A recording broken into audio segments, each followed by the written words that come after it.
Que tengan un excelente día el día de hoy, valga la redundancia. Iniciamos una nueva semana de trabajo. Que les vaya muy bien. Espero que hayan descansado y que este fin de semana que celebramos a mamita, pues le hayamos hecho pasar un día bonito pese a las circunstancias. El día de hoy vamos a continuar con el tema que nos corresponde ver, y es la generación del 30 y la reivindicación social. Recuerde que estos temas están en su libro de trabajo, en su libro de texto, así que usted puede ir siguiendo la lectura de los mismos. El objetivo que vamos a tener el día de hoy con esta clase es conocer la temática de la literatura de la generación del 30, qué es lo que pasaba en esa época, cómo influenció a los escritores para poder escribir este tipo de obras. Vamos a ver un poquito de historia sobre el contexto histórico que vivieron las personas de esta época, y no solo las personas, sino los escritores, ¿sí? ¿Qué contexto rodeaba a lo que es la generación del 30 para que ellos se inspiren y puedan escribir las obras que vamos a analizar más adelante? Entonces, mire, un poquito. Durante las décadas del siglo XX se desarrolla la corriente del realismo social literario. Recuerde que el realismo no es otra cosa, un movimiento que contaba las cosas, las situaciones que pasaban en el día a día. ¿Sí? Eso hacía el realismo. Narraba las cosas que pasaban en el día a día. Al decir social, narraba lo que vivía la sociedad, los problemas económicos, la explotación obrera, entre otras situaciones. La creación de partidos de izquierda y la consolidación, aquí se dan los primeros sindicatos de trabajadores. En 1917, con la Revolución Rusa, la gente empieza a cambiar ya prácticamente de mentalidad, quiere otras cosas, quiere la justicia social. Siempre, todas las épocas, todos los gobiernos hemos hablado de justicia social, el dar a cada uno lo que le corresponde, lo que merece de acuerdo a su contexto, a su realidad. Entonces, mire, más o menos en el año de 1912, con la muerte del general Eloy Alfaro, que era el presidente, porque le traiciona a Leonidas Plaza Gutiérrez, le traiciona a Eloy Alfaro en 1914, empieza a surgir en nuestro país una inestabilidad política, una crisis política, lo que hace que empiece a formarse los sindicatos de obreros, porque al querer justicia social, mire, empieza una época de inestabilidad, las jornadas laborales no remuneradas, empieza una crisis política en todos los aspectos en nuestro país. Es así que surge a raíz de la traición que tuvo Leonidas Plaza Gutiérrez con Eloy Alfaro, surge el gobierno de la plutocracia. ¿Sí? El gobierno de los ricos, eso quiere decir plutocracia. Entonces, por lógica, al ser el gobierno de los ricos, que solo la gente más adinerada podía tener derechos, surgen los primeros sindicatos de obreros en el año de 1922 con huelgas, con paralizaciones, ¿sí? Y es así que en el año de 1922 hay una primera revuelta obrera en nuestro país. Entonces, donde se menciona, según la historia, que militares, policías los mataban y lanzaban sus cuerpos a las quebradas, a los ríos. Y ahí es donde Joaquín Gallegos Lara se inspira en escribir la famosa obra Las Cruces sobre el Agua, que es una fecha que cada 15 de noviembre en Guayaquil, en el río Guaya, se depositan cruces en honor a estos combatientes que cayeron asesinados en las calles de Guayaquil. Mire, entonces dentro de esto, nosotros tenemos también que después de tantas situaciones que surgieron como la masacre de los obreros en 1922, empieza el realismo e indigenismo. En 1930 se escribe la obra Los que se van, que no era otra cosa que una colección de cuentos, de libros, donde se narraba la vida del Montubio especialmente, cómo era su vida, cómo él vivía su cotidianidad. Y algo muy importante de rescatar del realismo social de la generación de los 30 es que ellos se rebelan contra el lenguaje. Ellos ya empiezan a introducir en sus obras palabras propias de los montubios, palabras propias de nuestros indígenas. Ya no era el cuidado mucho del lenguaje culto, sino expresiones. Por ejemplo, yo lo vide en los sangurimas. ¿sí? Entonces, por ejemplo, en Huasipungo, palabras como Huasipungo, carajo y cosas por el estilo. Entonces, mire, ya no es solo cuidar que suene bonito, sino introducir palabras propias del lenguaje. En el realismo y el indigenismo, la sociedad ecuatoriana siempre ha luchado contra la discriminación y el racismo, que son rezagos de la conquista española. Pese a que ya éramos una sociedad, imagínense, en 1830 nos declaran república, pese a ello seguía el modelo de la colonia, seguía gente adinerada maltratando a los indígenas, la iglesia católica tenía grandes extensiones de terreno y aún seguían humillando a nuestros indígenas, y pese a que ya éramos una república, eso no había cambiado. Entonces, miren, los indígenas eran abusados y maltratados porque se los consideraba seres sin derecho. Y vuelvo a insistir, pese a que ya éramos república, ya teníamos nuestros propios presidentes, ya teníamos nuestra propia constitución de la república, leyes que regían nuestro gobierno, aún así nuestros indígenas eran considerados seres sin derechos, animales sin, por decirlo así, solamente para trabajar grandes jornadas sin ser tal vez hasta remunerados. Mire, aquí tenemos ya el realismo e indigenismo. Aquí surgen obras como Huasipungo de Jorge y Casa, que aborda la temática de los indígenas y los ecuatorianos, pero se dice que el indigenismo se inicia en 1927 con la obra de Fernando Chávez, Plata y Bronce, ¿sí? Entonces, mire, en este tipo, si usted observa las imágenes que están en su pantalla, a su lado derecho en este caso, entonces mire, usted va a ver aquí dos manos sujetadas ahí que se llama mirada hacia el sur, y aquí un grupo de indígenas de pronto con frío maltratados. En este, recuerde que cuando surge una literatura, un movimiento, no solo afecta a lo que es novela, sino incluso a la pintura.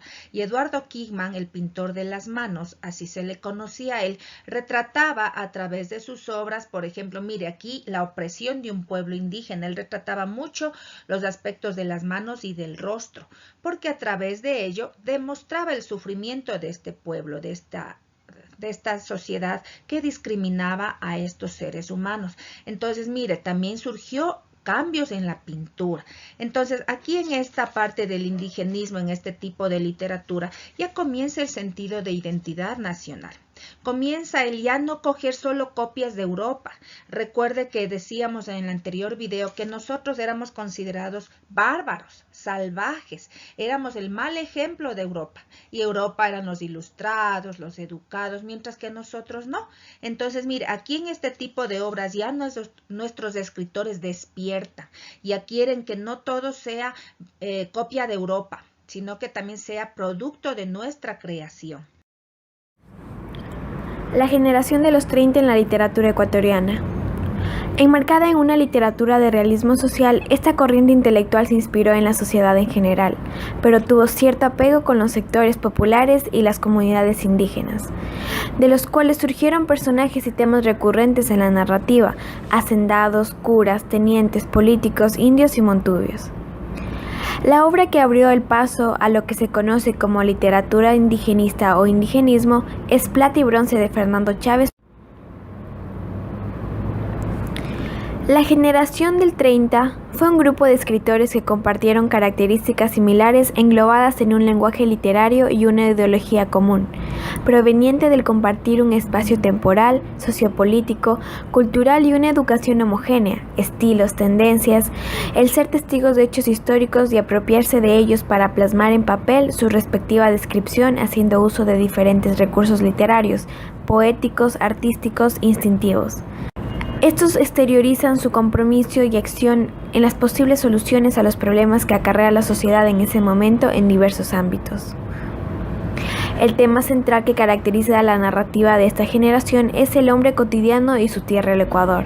Todo esto buscó definir el sentido nacional de la cultura por medio de un acercamiento a la condición humana del montubio, el cholo, el indio, el obrero, grupos humanos que en las obras son representados mediante personajes con sus jergas populares, palabras vulgares, escenas fuertes y a través de los cuales se pretendió denunciar, protestar y reclamar la explotación y la injusticia, lo cual fue una evidente acción de rebeldía en contra del lenguaje heredado de la tradición literaria española. De acuerdo con la situación geográfica, se ha dividido a la generación de los 30 en dos grupos. El grupo de la Sierra está conformado por los quiteños Humberto Mata, Jorge Casa Coronel, Jorge Fernández y Enrique Terán. De Cuenca, Alfonso Cuesta y Cuesta, y los lojanos Ángel Felicísimo Rojas y Pablo Palacio. Por otro lado, en Guayaquil estaban Joaquín Gallegos Lara, José de la Cuadra, Enrique Gil Gilbert, Demetrio Aguilera Malta y Alfredo Pareja Díez Canseco. Poco después, a este grupo se integraría Adalberto Ortiz. Todos estos escritores comprometidos con los temas sociales y determinados a mostrar la realidad del Cholo Montulio tal y como era, compusieron obras representativas como Un hombre muerto a puntapiés, Débora, Vida del ahorcado, En la ciudad ha perdido una novela, El muelle, Don Goyo, Sangurimas, Juyungo, Las cruces sobre el agua, El éxodo de Yangana, El Chuya Romero y Flores. Estas obras han llamado la atención por su fuerte contenido social y por la crudeza con que se retrata la realidad, sobre la que hubo un llamado de reflexión y sensibilización hacia otros estratos diferentes al literario y mucho más allá de lo que fue esta generación.